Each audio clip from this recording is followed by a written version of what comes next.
اسی طرح جزام، سیدنا سرید بن سوید سے مروی ہے کہ وفد ثقیف میں ایک شخص جزام کے مرض میں مبتلا تھا.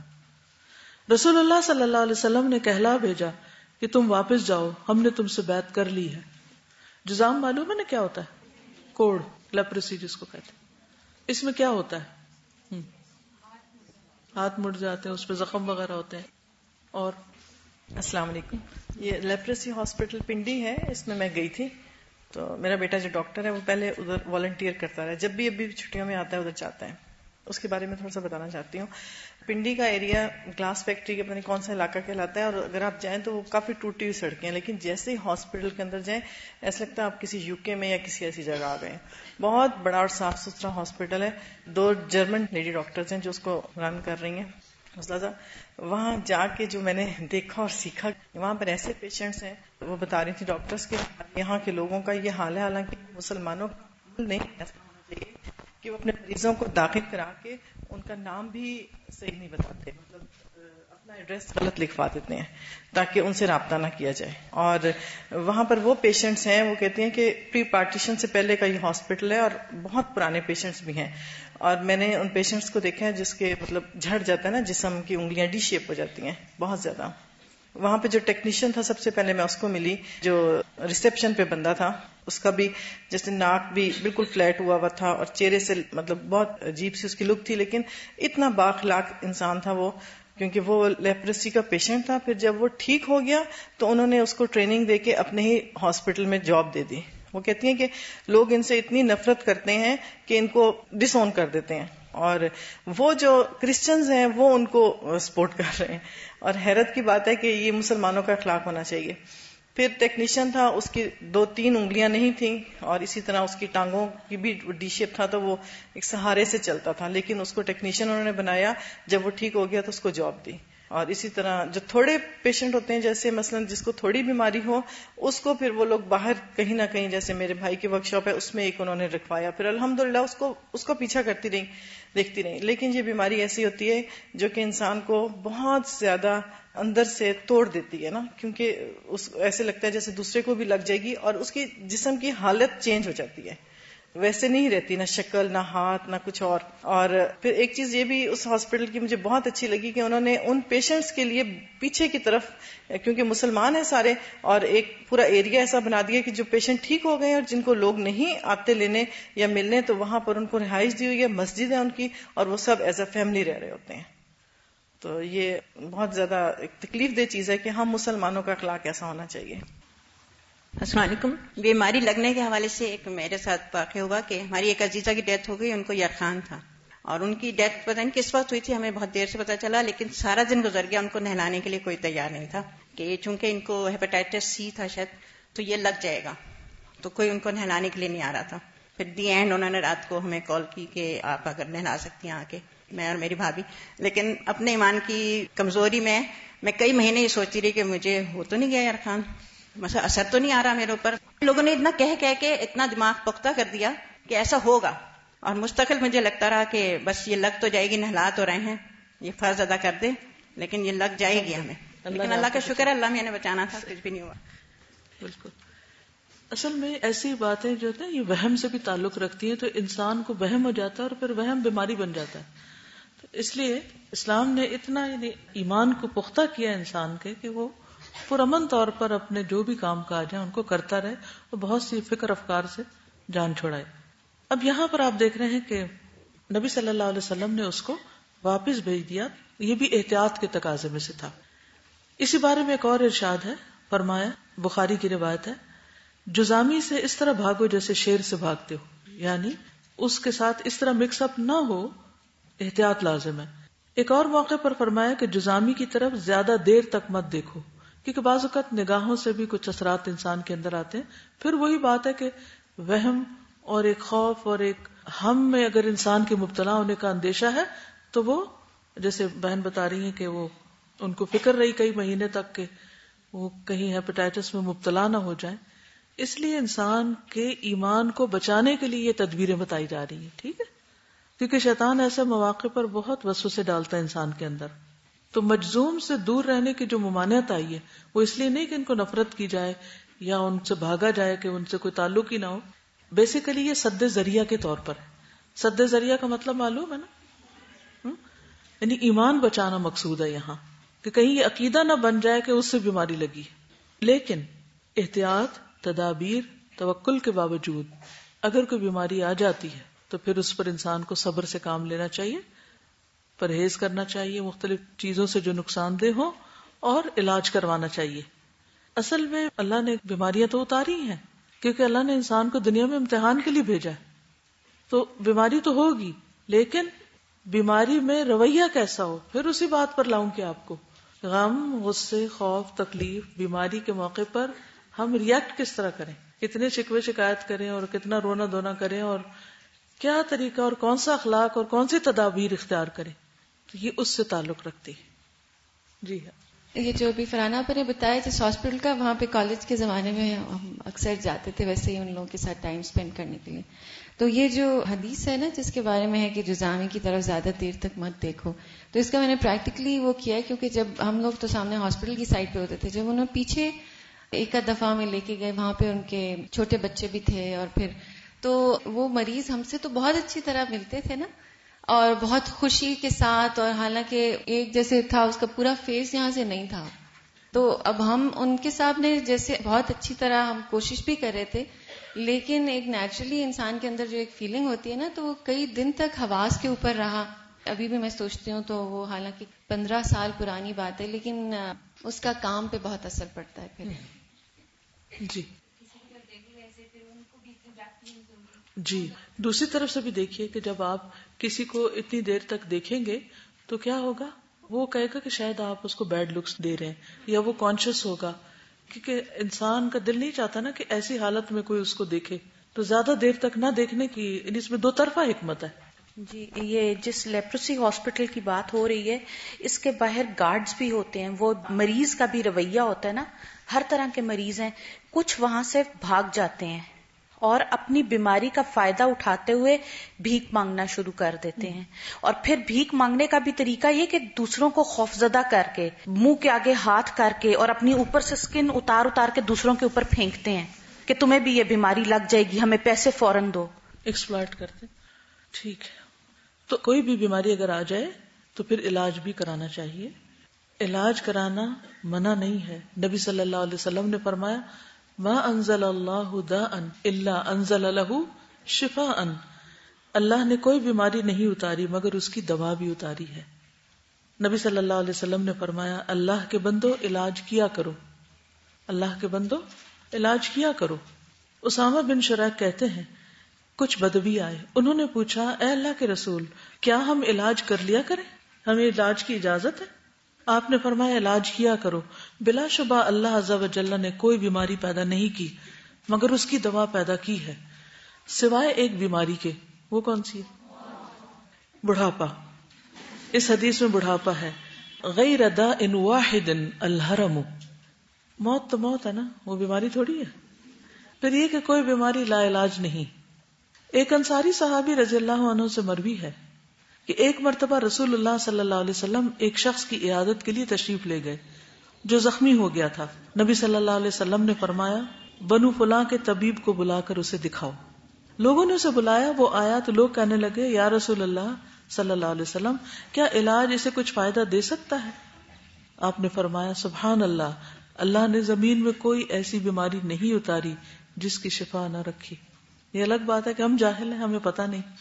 رسول اللہ صلی اللہ علیہ وسلم نے فرمایا, اللہ تعالیٰ نے جو بیماری بھی اتاری اس کی شفا بھی اتاری. جو جان لیتا ہے سو جان لیتا ہے, جو ناواقف رہتا ہے سو ناواقف رہتا ہے, جو جاہل ہے سو جاہل ہے. تو اللہ سبحانہ وتعالیٰ نے انسان کو عقل بھی دی, علم بھی دیا, حکمت بھی دی. لہذا انسان کو چاہیے کہ وہ ان نعمتوں سے فائدہ اٹھائے اور ان کا شکر گزار ہو. اللہ کو ایسے لوگ قطعاً پسند نہیں جو بے عقل رہیں, نہ سمجھ رہیں, اور غور و فکر سے کام نہ لیں اور اپنے دماغ کو استعمال نہ کریں. قرآن مجید میں ایسے لوگوں کے بارے میں کیا فرمایا گیا؟ اولئک کالانعام بل ہم اضل, ایسے لوگ جانوروں کی طرح, مویشیوں کی طرح, ان سے بھی گئے گزرے, ان سے بھی زیادہ بھٹکے ہوئے.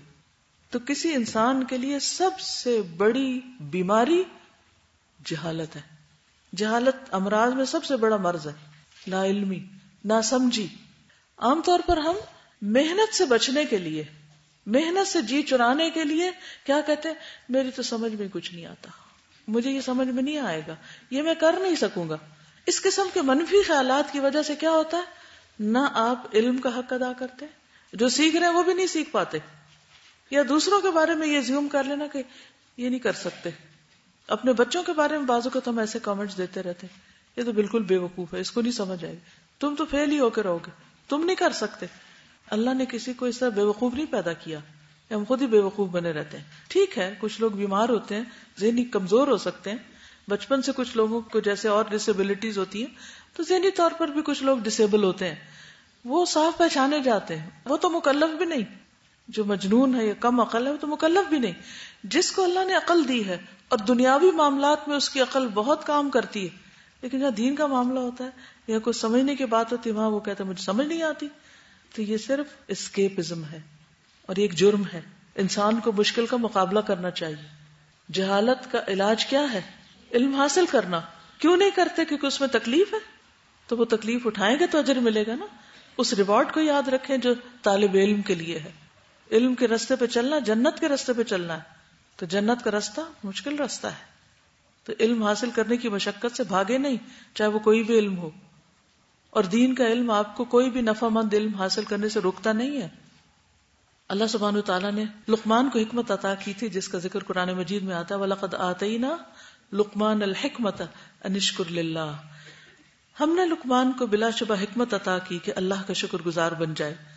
تو مسنون علاج خواہ روحانی ہو یا جسمانی، اس کا اصل سورس اور منبع الہام اور وحی الہی ہے.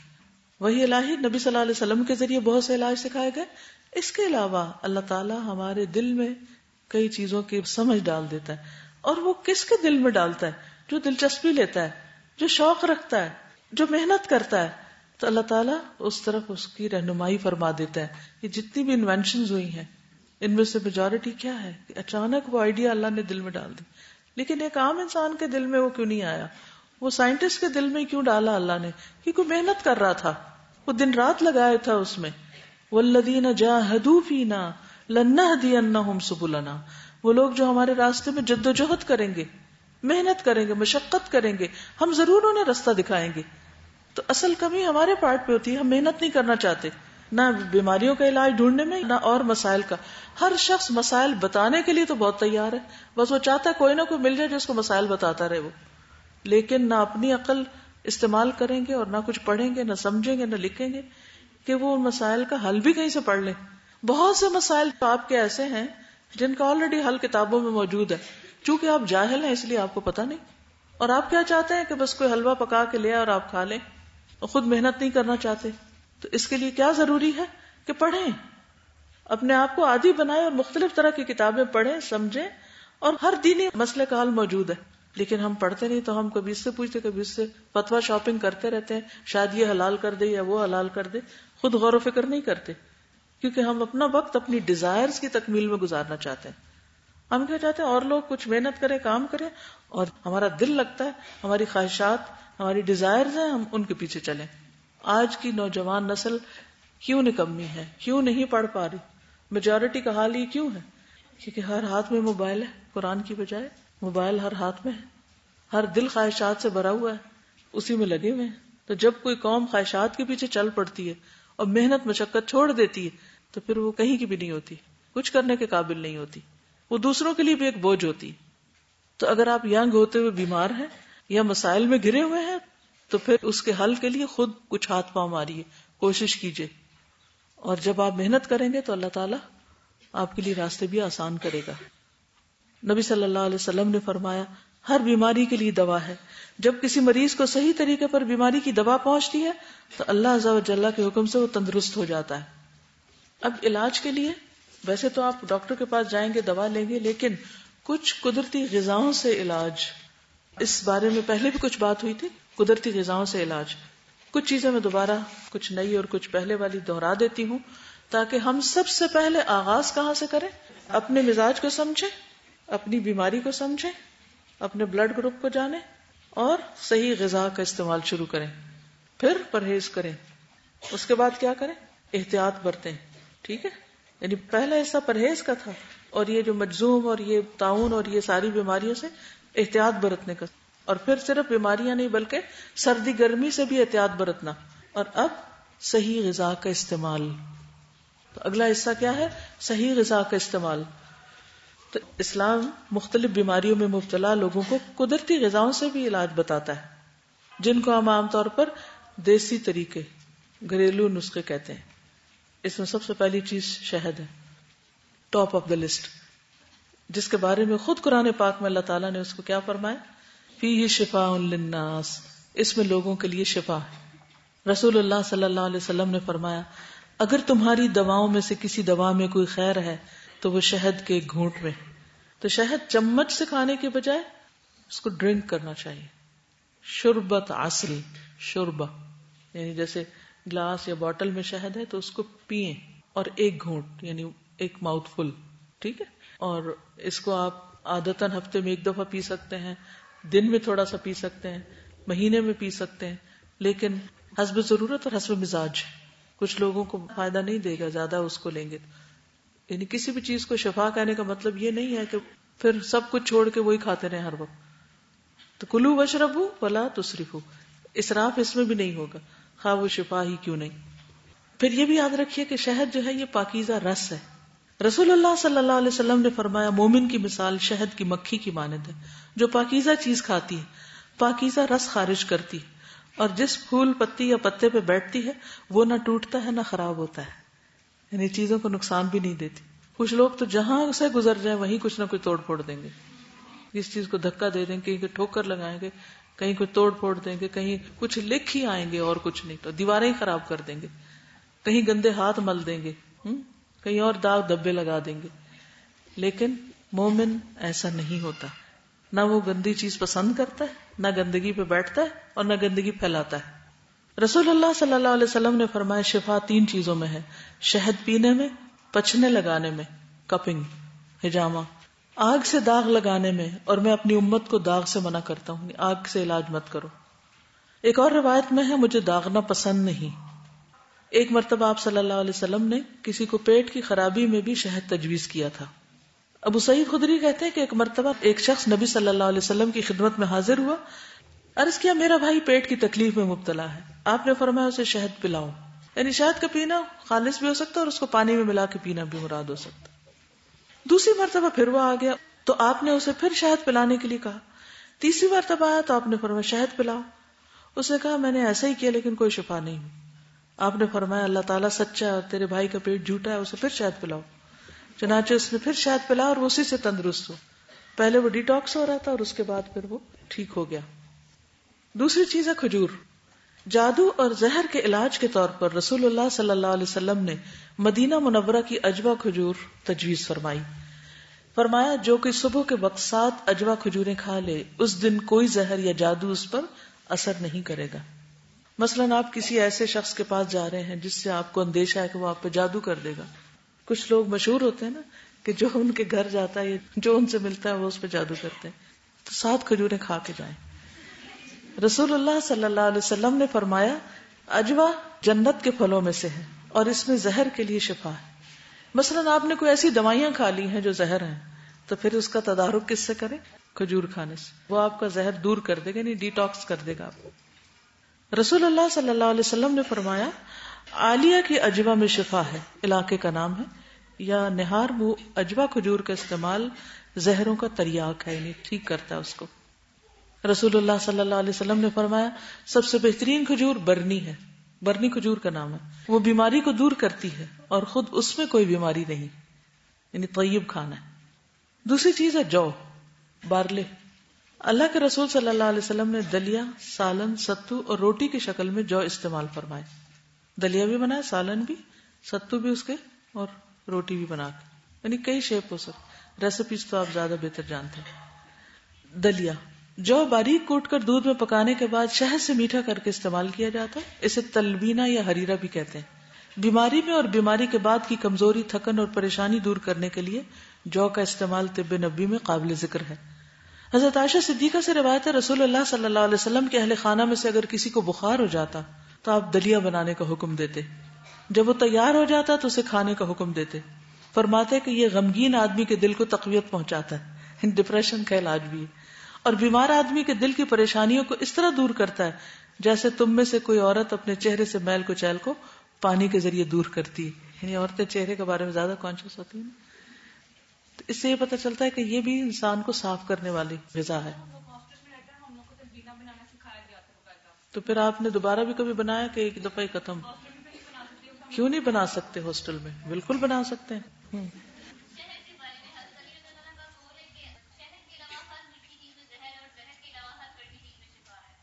اچھا قول ہے. شہد کے علاوہ ہر میٹھی چیز میں زہر ہے اور زہر کے علاوہ ہر کڑوی چیز میں شفا ہے. یہ حکمت کی باتیں ہوتی ہیں نا جو اللہ تعالیٰ دلوں پہ القاء کر دیتا ہے. یؤتی الحکمت من یشاء ومن یؤت الحکمت فقد اوتی خیرا کثیرا. سید عائشہ بیمار کے لیے تلبینہ کا حکم دیتی. دیکھیں تلبینہ بنانے میں دیر کتنی لگتی. آپ کہتے ہیں نا ہاسٹل میں نہیں بنا سکتے، مجھے پتا چلا آپ لوگ نوڈلز بناتے رہتے ہیں. تو جو نوڈل بنا سکتا ہے وہ دلیا بھی بنا سکتا ہے. آپ جو گھر سے بھون کے لے آئیں اور اس کو تھوڑے سے بوائلڈ واٹر میں تھوڑا سا ملا کے اوپر سے شہد تھوڑا ڈال کے کھا لیں، بہترین ناشتہ ہے. سید عائشہ بیمار کے لیے تلبینہ کو حکم دیتی اور اس کے لیے بھی جسے کسی کے مرنے کا رنج ہوتا. یعنی حضرت عائشہ نبی صلی اللہ علیہ وسلم کی اس حدیث کے مطابق، اس تلقین کے مطابق کیا کرتی؟ جہاں فوتگی ہوتی وہاں یہ بنانے کا حکم دیتی اور کہتی تھی میں نے رسول اللہ صلی اللہ علیہ وسلم سے سنا ہے کہ تلبینہ بیمار کے دل کو تسکین دیتا ہے اور بعض رنج بھی کم کر دیتا ہے. تو جو لوگ ہوم سک ہو وہ تلبینہ کھانا شروع کریں. عروہ بن زبیر سے روایت ہے کہ ام المؤمنین سیدہ عائشہ کی عادت تھی کہ جب ان کے عزیزوں میں سے کسی کی وفات ہو جاتی، عورتیں جمع ہو جاتی، پھر چلی جاتی، مگر گھر والے اور خاص خاص عزیز رہ جاتے تو ان کے حکم سے، یعنی حضرت عائشہ کے حکم سے تلبینہ کی ایک ہانڈی پکائی جاتی، پھر سرید بنوا کر تلبینہ اس پر ڈلواتی اور عورتوں سے کہتی سکھاؤ، کیونکہ میں نے رسول اللہ صلی اللہ علیہ وسلم کو فرماتے ہوئے سنا ہے کہ تلبینہ سے بیمار کے دل کو تسکین ہوتی ہے اور اس کا غم کسی قدر ہلکا ہو جاتا ہے. تو سرید کیا ہوتا ہے؟ شوربے میں روٹی کے ٹکڑے ڈال کر پکانا، جسے اوگرا بھی کہتے ہیں. کسی کو پتا اوگرا کیا ہوتا ہے؟ اوکے، یہ کہتی ہے کہ مٹی کی ہانڈی میں اسپیشل قسم کا کدو بنتا ہے تو وہ اوگرا کہلاتا ہے. دیکھیے پہلے ایسا ہوتا تھا کہ لوگ بچوں کا کھانا پھینکتے نہیں تھے. ہم تو بہت ماڈرن ہو گئے نا تو کھانا ضائع کر دیتے.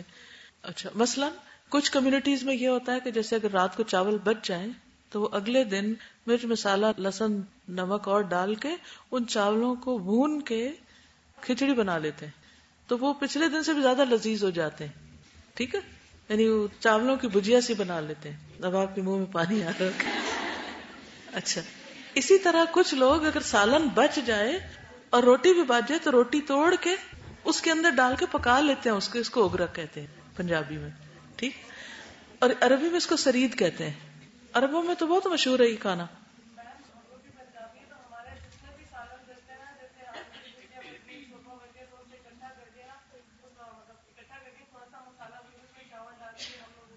وہ کتنا مزے کا بنتا ہے نا. یس، یہاں تو وہ سلو کوکر نہیں ہوتے نا. تو جب میں کینیڈا میں تھی تو سلو کوکر ہوتا تھا نا، تو میں تو پڑھنا بھی ہوتا تھا اور ساتھ تھوڑی بہت کوکنگ کا، تو ساتھ ہی اس میں ناپ کے پانی ناپ کے چاول رکھ کے بند کیے، اور اگر چاول بچ گئے تو سالن بچ گئے تو اس میں ڈال کے مزید پھر اس کو اور دم دے دیا. تو وہ پہلے سے بھی زیادہ فریش اور سافٹ اور ویل کوکڈ اور بہت انرجی دینے والا بن جاتا ہے. تو یہ چھوٹی چھوٹی چیزیں ہوتی ہیں، اگر یہ خواتین کو آتی ہوں تو گھر کا بجٹ بہت لمٹس میں رہ سکتا ہے. ابھی لوگوں کے خرچے کیوں نہیں پورے ہوتے؟ کیونکہ انہوں نے کوئی کپڑا خود سینا نہیں، ادڑ جائے تو اس کو مرمت نہیں کرنا آئے گا، کھانا بچ جائے تو اس کو کیا کرنا ہے، اس کو سنبھالنا نہیں آئے گا. تو نتیجہ کیا ہے؟ بس چیزیں پھینکی جا رہی، ضائع کی جا رہی ہیں، اور پھر کہتے ہیں پورا نہیں ہو رہا. کیونکہ جو لوگ مال ضائع کرتے ہیں نا، ان کے پاس کنویں بھی ہونا وہ بھی ختم ہو جاتے ہیں. وہ ہمیشہ محتاج ہی رہتے ہیں کیونکہ وہ اسراف کرتے ہیں، وہ ضائع کرتے ہیں. تو اللہ تعالیٰ کو اقتصاد پسند ہے، درمیانہ روی. چاہے آپ دریا کے کنارے بیٹھے تب بھی جتنا ضرورت ہے اتنے پانی سے وضو کرو. تو یہ بخل نہیں ہے. ہمارے ہاں اس کو کنجوسی بتایا جاتا ہے، ضرورت کے مطابق استعمال کرنا، جبکہ یہ ہمارے دین کی تعلیم ہے. عروہ کہتے ہیں کہ حضرت عائشہ تلبینہ پکانے کا حکم دیتی ہیں اور فرماتی ہیں کہ اگرچہ وہ مریض کو ناپسند ہوتا ہے لیکن وہ اس کو فائدہ دیتا ہے. مریض دلیا نہیں کھانا چاہتا نا، کھچڑی نہیں کھانا چاہتا، لیکن اس کے لیے فائدہ مند ہے. کلونجی ابو ہریرہ رضی اللہ عنہ سے روایت ہے، انہوں نے رسول اللہ صلی اللہ علیہ وسلم کو فرماتے ہوئے سنا، سیاہ دانے میں یعنی کلونجی میں سام یعنی موت کے علاوہ ہر بیماری کا علاج ہے۔ رسول اللہ صلی اللہ علیہ وسلم نے فرمایا کالے دانوں میں موت کے علاوہ ہر بیماری کا علاج ہے۔ خالد بن سعد نے بیان کیا کہ ہم باہر گئے ہوئے تھے اور ہمارے ساتھ غالب بن ابجر بھی تھے، وہ راستے میں بیمار پڑ گئے، ہم مدینہ واپس آئے، اس وقت وہ بیماری تھے۔ ابن ابی عتیق ان کی عادت کے لیے تشریف لائے اور ہم سے کہا کہ تم پر ان کالے دانوں کا استعمال لازم ہے، اس کے 5 یا 7 دانے لے کر پیس لو، پھر زیتون کے تیل میں ملا کر ناک کے اس طرف یعنی ایک طرف سے قطرہ قطرہ ٹپکاؤ، کیونکہ حضرت عائشہ نے مجھ سے بیان کیا ہے، انہوں نے نبی صلی اللہ علیہ وسلم کو فرماتے ہوئے سنا یہ کلونجی ہر بیماری کی دوا ہے سوائے سام کے۔ میں نے پوچھا وہ کیا؟ فرمایا موت، یعنی کلونجی کا تیل یا کلونجی کو پیس کے اس میں تیل ملا کے اگر ناک میں ڈالا جائے تو میگرین اور بہت سے سر درد اور کئی اور بیماریوں کا علاج ہے، کیونکہ وہ بلاکیجز کھولتا ہے نا، تو اس سے انسان ٹھیک ہو جاتا ہے۔ اور ناک میں ڈالنے سے یہ ہوتا ہے کہ کڑوا ہوتا ہے، اور جو جن وغیرہ نکالتے ہیں وہ بھی ناک میں ڈالتے ہیں، یہ پھر آنکھوں سے بہت آنسو آتے ہیں۔ اب اس میں بھی احتیاط برتیے، پھر اپنے مزاج کو دیکھیے اور اس کے مطابق ڈوز کم یا زیادہ کیجیے، یہ نہ ہو کہ کھانے کا چمچ بھر کے کلونجی تیل پی لیں روز، تو اس سے بیمار ہو سکتے ہیں۔ آب زمزم، نبی صلی اللہ علیہ وسلم نے فرمایا روئے زمین پر سب سے بہترین پانی زمزم ہے، یہ کھانے کا کھانا بیماری سے شفا ہے، تو اس کو بھی شفا کی نیت سے پئیں۔ بابرکت پانی، رسول اللہ صلی اللہ علیہ وسلم نے فرمایا یہ پانی بابرکت اور کھانے والے کا کھانا بھی ہے۔ زمزم میں نبی صلی اللہ علیہ وسلم کا لعاب بھی شامل ہے۔ ابن عباس کہتے ہیں ایک مرتبہ نبی صلی اللہ علیہ وسلم زمزم کے کنویں پہ تشریف لائے، ہم نے ڈول کھینچ کر پانی نکالا، نبی صلی اللہ علیہ وسلم نے اسے نوش فرمایا اور اس ڈول میں کلی کی، پھر ہم نے وہ ڈول زمزم کے کنویں میں واپس انڈیل دیا تاکہ سارے کے اندر شامل ہو جائے۔ پھر ابن عباس کہتے ہیں کہ ہم زمزم کو شبع یعنی سیر کرنے والا کہتے ہیں، یعنی اسے پی کے تسکین ہو جاتی ہے، تسلی ہو جاتی ہے، بھوک ختم ہو جاتی، اور ہم اپنے اہل و عیال کے لیے اس کو بہترین معاون پاتے تھے، یعنی ان کو سیٹسفائی کرنے کے لیے۔ پھر اس کے علاوہ عام پانی بھی بہت اچھا، پانی صاف کرنے والا، لیکن پینا احتیاط کے ساتھ ہی چاہیے، بہت زیادہ مت پینا شروع کریں جتنا آپ کا جسم برداشت کر سکتا ہے، اس کو آہستہ آہستہ بڑھائیں، گھونٹ گھونٹ کر کے پئیں۔ پھر بخار وغیرہ میں خصوصاً پانی مریض کے اوپر بھی ڈالا جا سکتا ہے۔ حضرت عائشہ فرماتی ہیں کہ نبی صلی اللہ علیہ وسلم کی بیماری جس میں ان کی وفات ہوئی جب شدت اختیار کر گئی تو انہوں نے فرمایا 7 مشکیں پانی کی لاؤ جن کے منہ نہ کھولے گئے ہوں، یعنی پوری بھری ہوئی ہوں، اور وہ سب مجھ پہ بہاؤ تاکہ میں لوگوں کو کچھ عہد و نصیحت کی بات کروں۔ تو پھر نبی صلی اللہ علیہ وسلم کو حضرت حفصہ کے ٹب میں بٹھایا گیا اور اوپر مشکیں ڈالنے شروع کی گئی، یہاں تک کہ آپ نے فرمایا کہ بس کر دیں۔ پھر آپ لوگوں کو نصیحت کرنے کے لیے باہر نکلے۔ پھر اسی طرح یہ ہے کہ وضو کے بچے ہوئے پانی سے بے ہوش کو ہوش میں لانا بھی مسنون ہے، اور خصوصاً اگر کسی کو نظر لگ گئی ہو تو اس کو وضو کروا کے اس کے پانی سے مریض کے اوپر چھینٹے ڈالنے چاہیے۔ نبی صلی اللہ علیہ وسلم نے فرمایا جب کسی کو بخار ہو جائے تو 3 رات سحری کے وقت اس پر ٹھنڈا پانی بہایا جائے۔ پھر بخار دوزخ کی بھاپ ہے، فرمایا اس کو پانی سے ٹھنڈا کرو۔ اسی لیے آپ نے دیکھا ہوگا کہ سپنجنگ کرتے ہیں اور پانی کی پٹیاں لگاتے ہیں ماتھے وغیرہ پر۔ جابر کہتے ہیں کہ نبی صلی اللہ علیہ وسلم اور ابو بکر رضی اللہ عنہ قبیلہ بنو سلمہ تک پیدل چل کر میری عیادت کے لیے تشریف لائے۔ آپ نے دیکھا مجھ پر بے ہوشی تاری تو آپ نے پانی منگوایا، وضو کر کے اس کا پانی مجھ پہ چھڑکا تو میں ہوش میں آ گیا۔ طریقہ پتہ چلا؟ کوئی بے ہوش ہو تو کیا کرے؟ وضو کرے، پانی اکٹھا کرے اور اس پانی میں سے چھینٹا مارے مریض پر۔ پھر ہے مہندی۔ نبی صلی اللہ علیہ وسلم کی خادمہ سلمہ کہتی ہیں رسول اللہ صلی اللہ علیہ وسلم کو جب کوئی زخم ہوتا یا پھنسی وغیرہ نکلتی تو اس جگہ مہندی رکھنے کا حکم دیتے، یعنی بھگو کے اس کا لیپ کر دیتے۔ ابو رافع کی بیوی کہتی ہے جب ہم میں سے کسی کے سر میں تکلیف ہوتی تو آپ فرماتے جاؤ سینگی لگواؤ یعنی حجامہ کراؤ، اور ٹانگ میں تکلیف ہوتے تو فرماتے جاؤ اس پر مہندی لگاؤ، بس اگر کسی خاص حصے میں درد ہے تو اس جگہ پر بھی مہندی لگائی جا سکتی۔ سنا مکی اور سنوت، رسول اللہ صلی اللہ علیہ وسلم نے فرمایا سنا اور سنوت اپناؤ، اس میں سام کے علاوہ ہر بیماری سے شفا ہے۔ عرض کیا گیا اللہ کے رسول صلی اللہ علیہ وسلم سام کیا؟ فرمایا موت۔ کھمبی، کھمبی کس کو کہتے ہیں؟ مشروم۔ مشروم کی شکل کس سے ملتی ہے؟ آنکھ کے ڈیلے سے۔ رسول اللہ صلی اللہ علیہ وسلم نے فرمایا کھمبی من کی اس قسم میں سے ہے جو اللہ تعالیٰ نے بنی اسرائیل پر نازل فرمایا، اس کا پانی آنکھ کے لیے شفا ہے۔ اگر آپ کھمبی کے وہ دیکھیں نا وہ مشروم ثابت، ہم تو عام طور کٹے ہوئے دیکھتے ہیں نا، تو اگر آپ دیکھیں تو وہ ڈیلے کی شکل میں پھر پیچھے اسی طرح جیسے آنکھ کے اندر کا حصہ ہوتا ہے، تو آنکھ کے لیے اس میں شفا ہے اس کے پانی میں. پھر پچنے سے علاج، کپنگ، حجامہ، سینگی لگوانا، یعنی یہ خون نکالنے کے مختلف طریقے. جابر بن عبداللہ نے مقنے کی عیادت کی جو تابی تھے. پھر کہا میں تمہارے پاس سے اس وقت تک نہیں جاؤں گا جب تک تم پچنے نہ لگواؤ، میں تمہارا علاج کرا کے جاؤں گا. میں نے نبی صلی اللہ علیہ وسلم کو فرماتے ہوئے سنا کہ پچنے میں شفا ہے. رسول اللہ صلی اللہ علیہ وسلم نے فرمایا اگر تمہاری دواؤں میں کوئی دوا مفید ہے تو وہ شہد کا پینا، پچنے لگانا یا آگ سے داغ لگانا، اور مجھے آگ سے داغ لگانا پسند نہیں. رسول اللہ صلی اللہ علیہ وسلم نے فرمایا بہترین علاج جو تم کرتے ہو وہ سینگی لگوانا ہے اور عود ہندی کا استعمال کرنا ہے. القسط البحری، القسط البحری.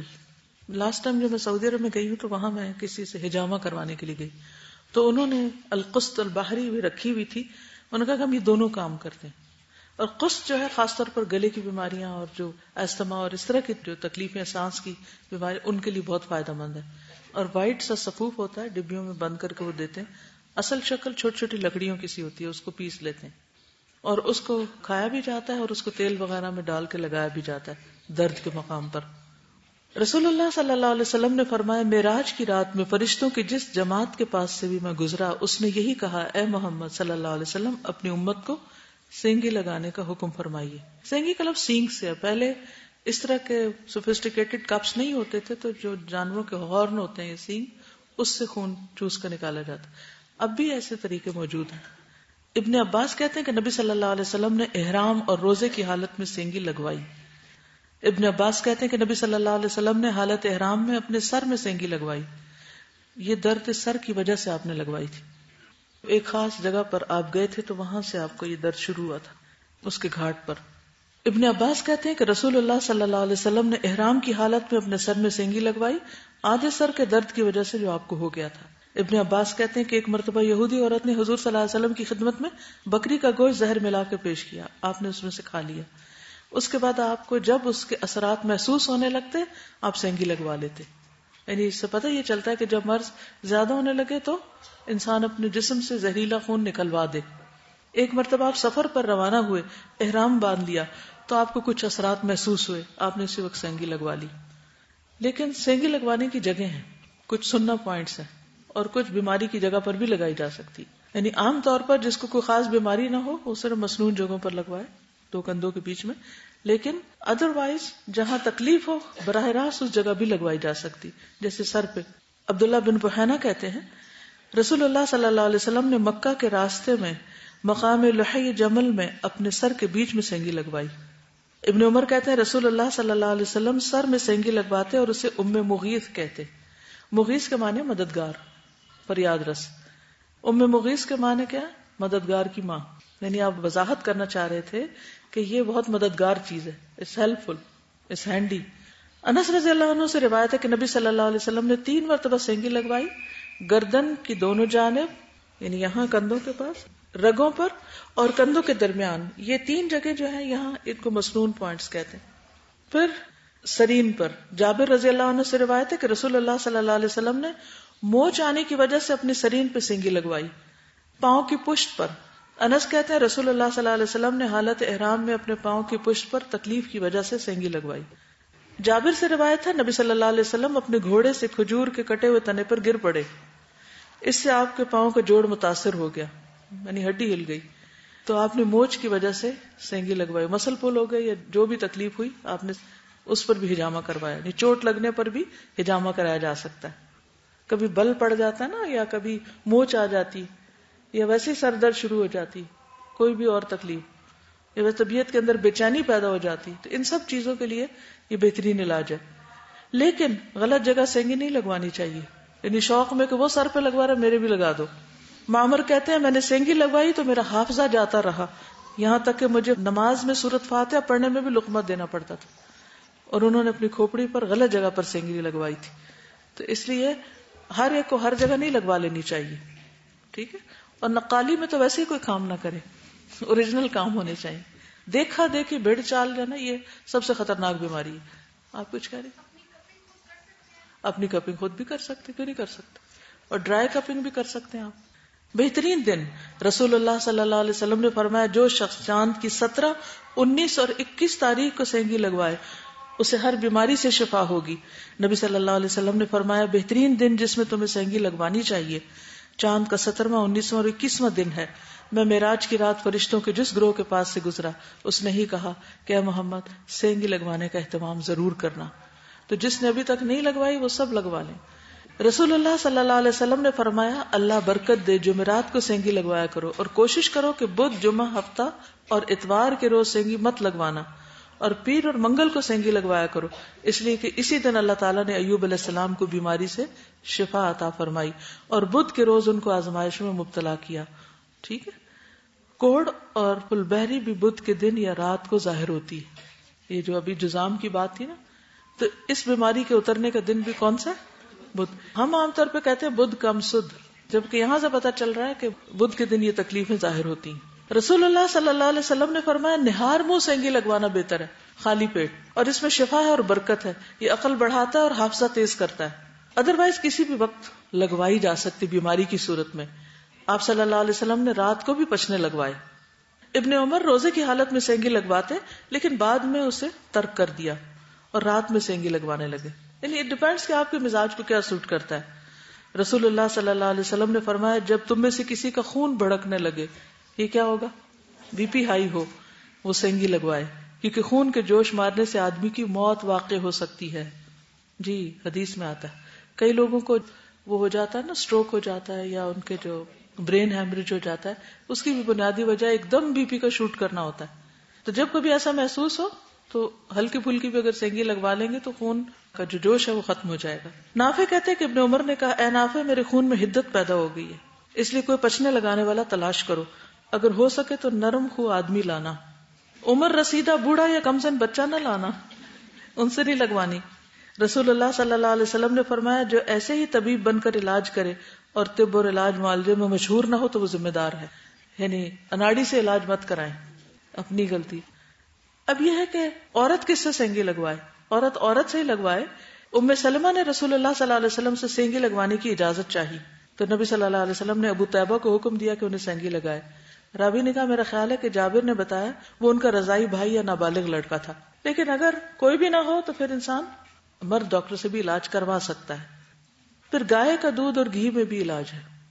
لوگ تو گھی سے بچتے, حالانکہ گھی بہت سی بیماریوں کو دور کرنے والا بھی ہے. نبی صلی اللہ علیہ وسلم نے فرمایا اللہ تعالیٰ نے کوئی بیماری ایسی نہیں چھوڑی جس کا علاج نہ ہو, لہٰذا تم گائے کے دودھ کو اپنے اوپر لازم کر لو, کیونکہ وہ ہر درخت سے چارہ حاصل کرتی ہے. یعنی جو گھوم پھر کے کھانے والے ہیں وہ زیادہ بہتر ہیں دودھ دینے میں. گھوم پھر کے جو چارہ کھاتے ہیں جانور جیسے بکریاں وغیرہ تو ان کا دودھ زیادہ صحت مند ہوتا ہے. رسول اللہ صلی اللہ علیہ وسلم نے فرمایا اس کا دودھ شفا ہے اور اس کا گھی دوا ہے اور اس کا گوشت بیماری ہے. بیف جو ہے یعنی وہ صحت مند گوشت نہیں. حجاز میں چونکہ خشکی ہوتی ہے, خشک علاقہ ہے, اور گائے کے گوشت میں بھی خشکی ہوتی ہے تو اس کے گھی اور دودھ میں رطوبت ہوتی, تو اس لیے آپ نے اس علاقے کے لوگوں کے لیے خاص طور پر گوشت کو بیماری اور دودھ اور گھی کو شفا قرار دیا, کیونکہ ڈیزرٹ میں ڈرائینس ہوتی ہے. لیکن پھر بات یہی ہے کہ اس کا بھی دھیان رکھنا پڑے گا کہ آپ کس زمین پہ رہتے ہیں اور کہاں کون سی چیز آپ کو سوٹ کرے گی. موسم کے اعتبار سے بھی چیزیں, مثلا اگر آپ سخت سردی کے موسم میں ستو پینے لگے گھول کے تو مشکل ہو جائے گی. حضرت عائشہ سے مروی ہے نبی صلی اللہ علیہ وسلم مریض کے لیے شہادت کی انگلی زمین پر لگا کر یہ دعا پڑھتے اللہ کے نام کی مدد سے ہماری زمین کی مٹی ہم میں سے کسی کے تھوک کے ساتھ, تاکہ ہمارا مریض ہمارے رب کے حکم سے شفا پائے. یعنی درد وغیرہ کو اس مٹی کے ساتھ بھی, تو مٹی میں بھی ایک طرح سے علاج ہے. پہلے تو بچے مٹی میں کھیلتے تھے تو بہت سی بیماریوں سے بچے رہتے تھے, اب ہم مٹی سے بچا کر سمجھتے ہیں کہ علاج ان کا کر رہے ہیں یا ان کو صحت مند رکھ رہے ہیں. رسول اللہ صلی اللہ علیہ وسلم نے عرق النساء سے شفا حاصل کرنے کے لیے جنگلی بکری کی ران کے اوپر والے کمر سے متصل حصے کو, یعنی کہ جو گوشت ہے اس کو پگھلایا جائے, پھر اسے 3 حصوں میں تقسیم کیا جائے اور مریض نہار منہ 3 دن یعنی ہر روز ایک حصہ پیے. اور یہ علاج کسی نے کیا اور انہوں نے مجھے بتایا کہ وہ صحت یاب ہوئی. کس طرح, یعنی جس حصے میں تکلیف ہے نا ٹانگ کے, تو جنگلی بکری جو ہے اس کے ٹانگ کے اسی حصے کو خوب اس کا سوپ بنا لیا جائے, خوب اس کو پگھلا کے یعنی ہڈی گوشت برابر کر لیا جائے اور 3 دن صبح نہار میں اس کو پیے. پھر قسط بحری ام قیس سے مروی ہے کہ میں اپنے ایک بیٹے کو رسول اللہ صلی اللہ علیہ وسلم کی خدمت میں لے کر حاضر ہوئی. اس کو گلے کی بیماری ہو گئی تھی, گلے پڑ گئے ٹانسل سے, تو میں نے اس کا حلق دبایا آپ نے فرمایا تم اپنے بچوں کو انگلی سے حلق دبا کر کیوں تکلیف دیتی کہ اب بھی وہ گھنٹی لگاتے ہیں. یہ عود ہندی لو، اس میں 7 بیماریوں کی شفا ہے. قسط میں 7 بیماریوں کی شفا ہے. ان میں سے ایک پسلی کا ورم بھی ہے، ٹی بی وغیرہ بھی. اگر حلق کی بیماری ہو تو اس کو ناک میں ڈالو. اگر ذات الجنب یعنی پسلی کا ورم ہے، نمونیا وغیرہ ہے تو اس کو منہ میں ڈالو. رسول اللہ صلی اللہ علیہ وسلم نے فرمایا اپنے بچوں کو ادرا یعنی حلق کی بیماری میں ان کا تالو دبا کر تکلیف نہ دو، بلکہ قسط عود ہندی کو اس بیماری کے لیے لازم کر لو. اسے شہد میں بھی ملا کے دے سکتے ہیں. ٹھیک ہے، شہد میں ملا کے اس کو چھوٹا اسپون جو ہے پانی کے ساتھ دے دیں. تو جن لوگوں کو کھانسی آ رہی وہ بھی ٹرائی کر لیں. عمران بن حسین سے روایت ہے کہ نبی صلی اللہ علیہ وسلم نے داغنے سے منع کیا تو ہم نے داغ لگوائے مگر یہ کامیاب نہ رہے، مفید ثابت نہ ہوئے. امام ابو داؤد بیان کرتے ہیں کہ عمران رضی اللہ عنہ فرشتوں کا سلام سنا کرتے تھے. جب انہوں نے داغ لگوائے تو یہ سلسلہ منقطع ہوا، جب چھوڑ دیا تو سلام سننے لگے. کبھی آپ کو آواز آئی کسی نے سلام کیا؟ کیا پتا کوئی فرشتہ ہی کر رہا ہو. نبی صلی اللہ علیہ وسلم نے فرمایا وہ آدمی توکل سے بری ہو گیا جس نے اپنے بدن پر داغ لگایا. وہ توکل سے بری ہو گیا، یعنی ناپسند کیا گیا آگ کا علاج. نبی صلی اللہ علیہ وسلم نے بغیر حساب جنت میں جانے والوں کی صفات بتائیں کہ یہ وہ لوگ ہوں گے جو جھاڑ پھونک نہیں کراتے، فال نہیں دیکھتے، داغ کر علاج نہیں کرتے بلکہ اپنے رب پہ بھروسہ کرتے ہیں. طب نبی پہ بہت کتابیں ہیں، ان کو پڑھنا شروع کیجیے. میں سالوں سال اپنے جو روزانہ کا میرا مطالعہ ہوتا ہے اس میں ایک کتاب طب یا ہیلتھ کے متعلق ضرور رکھتی اور چھوٹی سی کوئی چیز اس میں سے ضرور پڑھتی. اور مقصد کیا ہوتا تھا؟ اپنے آپ کو سمجھوں، کیونکہ اگر انسان نے کچھ کام کرنا ہے تو اس کی صحت اچھی ہونی چاہیے نا. اور عبادت کے لیے بھی، نماز کے لیے بھی ضروری ہے کہ آپ کے اندر ہمت طاقت ہو. تو اس کے لیے ڈاکٹروں کے پاس تو جائیں مگر خود بھی پڑھیں. اس میں امام ابن القیم الجوزیہ کی کتاب جو طب نبوی ہے وہ بھی بہت اچھی ہے. تو تھوڑی تھوڑی کر کے اس کو پڑھیں، سمجھیں اور انشاءاللہ آپ کو فائدہ ہوگا. آپ کچھ کہنا چاہتی؟ کہیے. السلام علیکم استاذہ. وہ جو کلونجی ہے اس کے لینے کا بھی ایک طریقہ ہے کہ آج کل نا بازار میں پیاز کے جو بیج ہوتے ہیں وہ بھی کلونجی کی شکل کے ہوتے ہیں. تو وہ لوگ کیا کرتے ہیں کہ سستے ہوتے ہیں تو وہ دے دیتے ہیں اور کلونجی نہیں دیتے. تو اس کو میں نے ایک ہربرٹولوجسٹ تھی تو میں نے اس سے پوچھا تو اس نے طریقہ یہ بتایا کہ جب آپ کلونجی لیں تو اس کو جو کاغذ کی تھیلی ہوتی ہے نا اس میں ڈال کے 2-3 دن دھوپ میں رکھیں. اگر تو اس میں آئل آ جاتا ہے دیٹس مین یہ کلونجی ہے، اور اگر وہ ہیں جو پیاز کے بیج ہیں تو پھر وہ کلونجی نہیں ہے.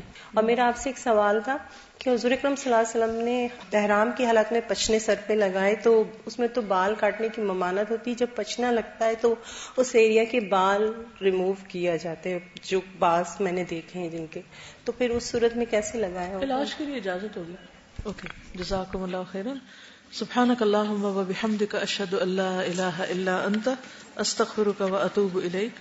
السلام علیکم و رحمۃ اللہ وبرکاتہ.